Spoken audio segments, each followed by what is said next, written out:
Hello friends, it's been a while since I've done one of these videos. There's been a number of reasons why I've been inactive. First was I got injured when I came back from Fanime, and I think my feet were sore as well, so uh, that was just kind of a combo on my body, my mental health. And then also, this is pretty much the surrogate E3 month, so like the first 2 weeks of this month in June now, there's basically just a ton of game events and stuff. So I didn't really want to just announce like one thing and then like the next day they would announce another game and then make another video. I like to make these kinds of videos when I feel like I have enough stuff planned out for the foreseeable future that you guys will be interested in watching.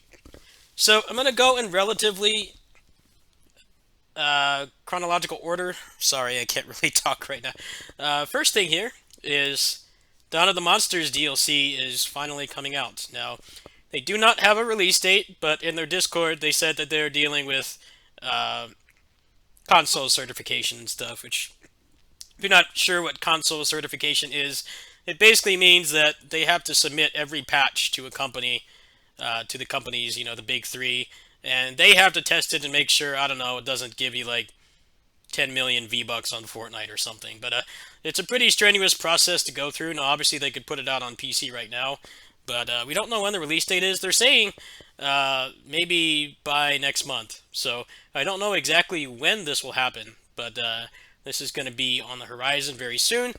They have added, I don't know if they have any really fancy stuff down here, but they've added New Game Plus. They've added roguelike mode, which I think is awesome. You may remember there's been a lot of action games that have either promised or have actually have released roguelike modes, which is really awesome. And I already tested this on the Steam Deck a couple of days ago on one of my kitty sitting streams. I reinstalled the game, and I can stream this game at 60 FPS locked through the Steam Deck. Well, Steam Deck is actually able to handle streaming a bunch of games without taking a performance hit. However, it's going to be mostly low fidelity stuff like this. You're not going to play like Skyrim or or Cyberpunk while streaming without having it be a pretty miserable experience for the person playing. But for stuff like this, it works really well. So this is going to be added to the kitty sitting stream little arsenal that I have. I play a little bunch of smaller games on there. I play like Helvetii. I'll play 30XX. I'll play like Gray's Counter and stuff. So I'm very excited for this. I thought that this game was great. It's just it had no replay value at all. It felt like they kind of underestimated how important that is for a beat 'em up. But they've added like two new game plus modes. They've added a roguelike mode, a new character, more scoring, harder difficulty, more skins. Pretty much everything you could ask for. So I can't really give a time frame for when this will be happening. I did send them an email because they were the ones that provided the key for the vanilla game about a year ago. They provided that key for me, and I just kind of I replied to that exact same email, and I asked them if I could get the DLC key. Now they said that probably within the next week I will get one, but I don't know if there will be an embargo. So if I do get embargoed, then I will probably just have to be hush hush about it. But that will basically just mean there might be less streams and videos for a while I work on the content for this. Phantom Blade Executioners is actually getting the supposedly the final beta and I guess the full release. Now, if you played mobile games or service games before, open beta is a pretty big deal in these kinds of games because uh, it essentially means that they can't wipe anymore, meaning that the cash shop is going to be open and there's going to be no wiping or anything like that. So what they have here is going to stick, and likewise, that's actually happening with Peak of Combat as well.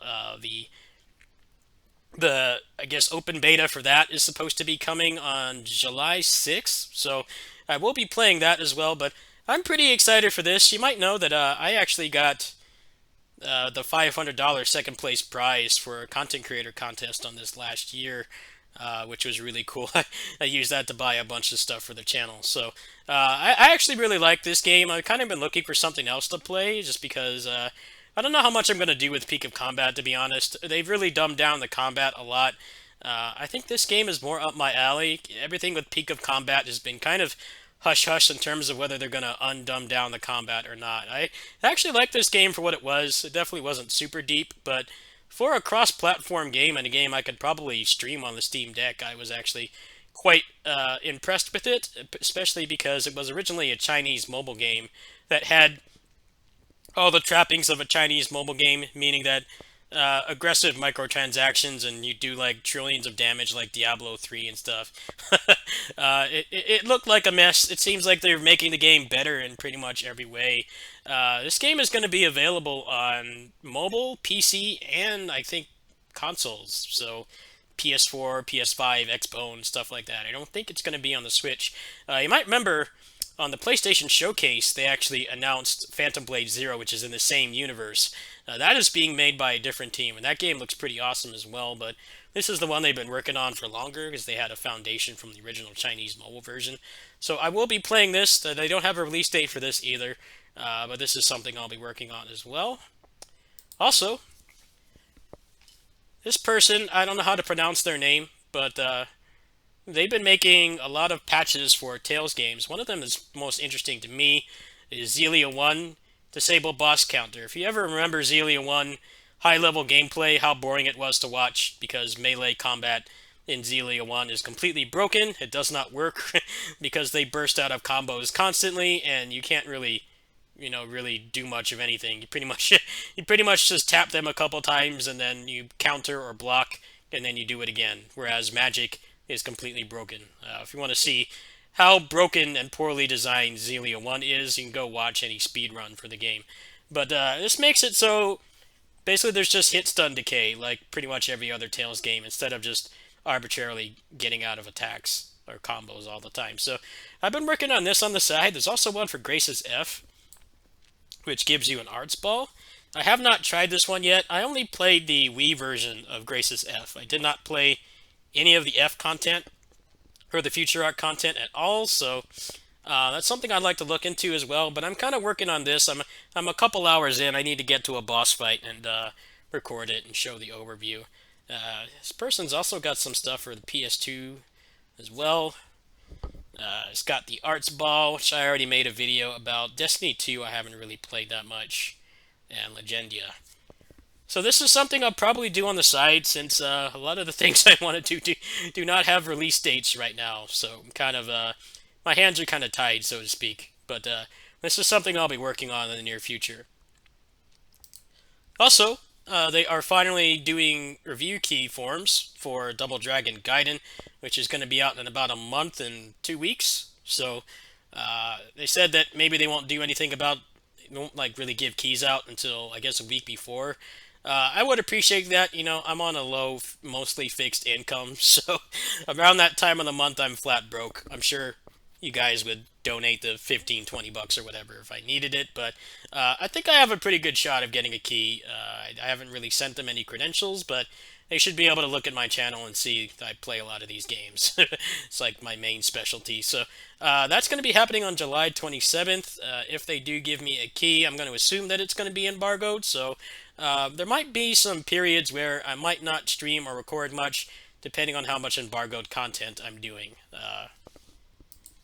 This, I'm not quite sure if it will have an embargo, actually, because they gave an early release key to Matt McMuscles, but he's the only person that has it right now, and it's not really a story-focused DLC. The thing about Dawn of the Monsters is it actually had a pretty good story. It was actually very reminiscent of the tokusatsu genres it was trying to represent. So this is more just like, hey, you already read the story, you like the story.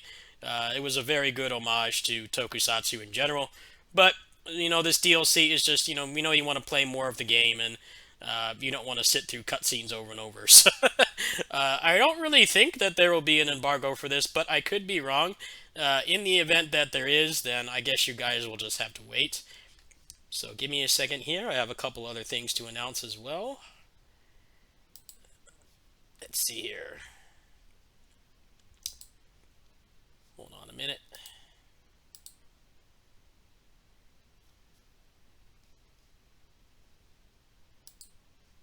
Alright, so there's a couple things I've gotten on Steam that I need to get keys for.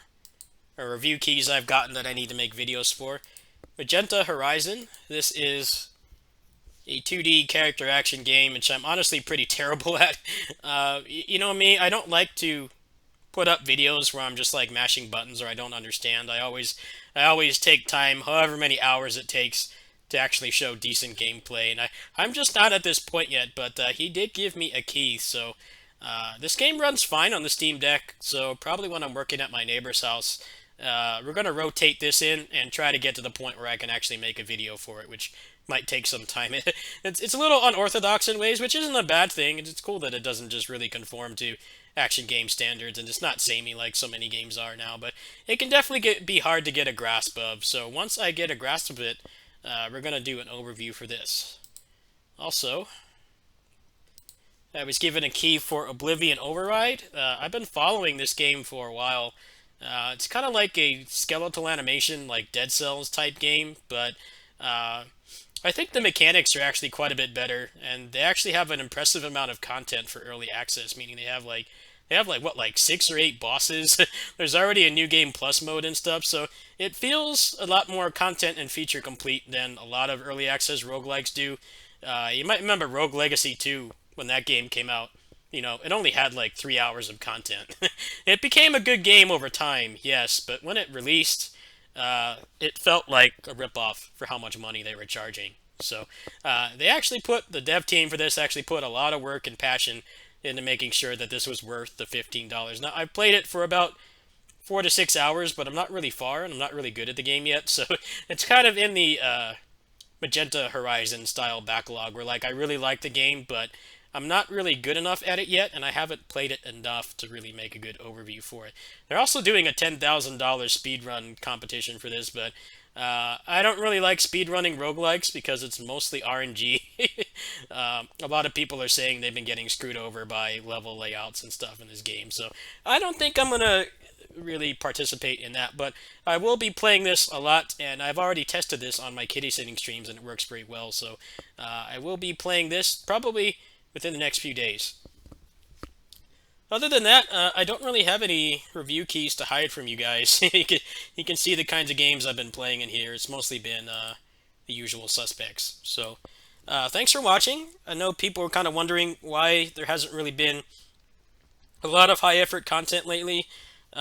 Just my depression in general has been pretty rough, and then my body was healing from the injury and sore feet from overuse. So, all those things just kind of built up, and then also I had the excuse of, E3 is basically spread up across like 10 different events, and it goes on until like the middle of the month. So I didn't really want to make one of these videos and just tell people like, hey, this is what I'm going to be working on. But then next week there's like some mega shadow drop, and I have to make another video about that. I figured it was better to just nail everything at once, and I think this is going to be a pretty decent small workload. I haven't really wanted to overwork lately, just because of my stress levels mentally and physically, and also there isn't really anything heavy duty to do right now anyway. So I'm kind of just going on my own pace. To developers who are waiting for your videos, I hope you will understand. I definitely am working on things behind the scenes, but it might take a little while. But I am feeling mostly better physically. It's just mentally I'm not feeling too hot. So once I feel a little bit better, we'll be working on those things. And then also, there's going to be a Hi-Fi Rush DLC, which I guess they don't have a page for it here. They don't have a page for it here, but there's going to be like a new turbo mode and another Bloody Palace for this game, which I think is pretty cool. Problem with this game, I think the biggest problem with Hi-Fi Rush in general is that playing the campaign kind of sucked because there's a lot of dead time and waiting through cutscenes and stuff, and it's the same thing that plagues a lot of other character action games. It's like it's immersive the first time, but when you're on like your fifth playthrough, you you already know the story by heart. You can probably recite the entire script. Like you just want to focus on the gameplay at that point. And I felt that was one of this game's biggest weaknesses.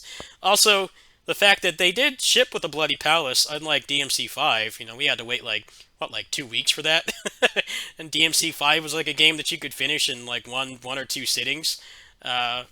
Problem with the Bloody Palace in this game was the timer was very strict, so you couldn't really style that much. You had to play very efficiently, which, I've been playing Diablo 4 a little bit, that game, that genre kind of